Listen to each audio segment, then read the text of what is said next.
Bien vous êtes bien Antoine Duval. Non, non, ne vous trompez pas, je suis bien Antoine Duval. Mais pourtant, comme vous, je n'ai pas l'odeur insupportablement embarrassante. Une personne qui vous ainsi hausser le ton et qui parle à la cantonade. Mais je me le permets parce que je voudrais faire précéder cette histoire, enfin celle que j'ai en tête, n'est pas seulement verbeuse et pédante au-delà de tout ce dont j'aurais pu rêver, mais pour ne rien gâter, elle est aussi horriblement personnelle. De toute façon, je ne suis pas le héros de cette histoire, eh bien je m'accorde le droit d'en être le narrateur. Et d'ailleurs, cela correspond assez bien à l'omniscience qui me caractérise. Et ce, malgré ce que pourront vous confier quelques-unes des jeunes filles que je connais. Parce que, elles ne le savent pas, mes petites amoureuses, mais je sais être partout à la fois.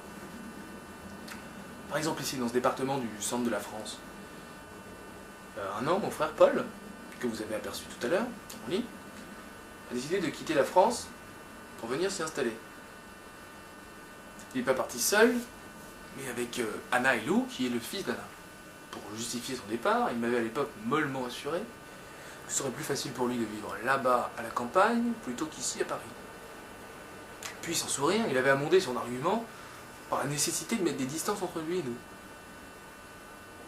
Cet aveu qu'il passait en contrebande, je ne l'ai pas relevé. J'aurais dû l'arrêter cet aveu. J'aurais jamais dû laisser partir Paul sans qu'il ne me voie fondre en larmes dans ses bras. Voilà, si j'avais eu un peu plus de talent de douanier, rien de tout ce qui va suivre ne serait arrivé.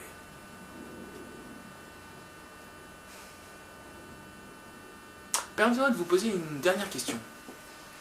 Est-ce qu'il est possible, vraiment, qu'une histoire d'amour nous fasse sauter d'un pont? Enfin bon, je sais pas si c'est ce qui va m'arriver.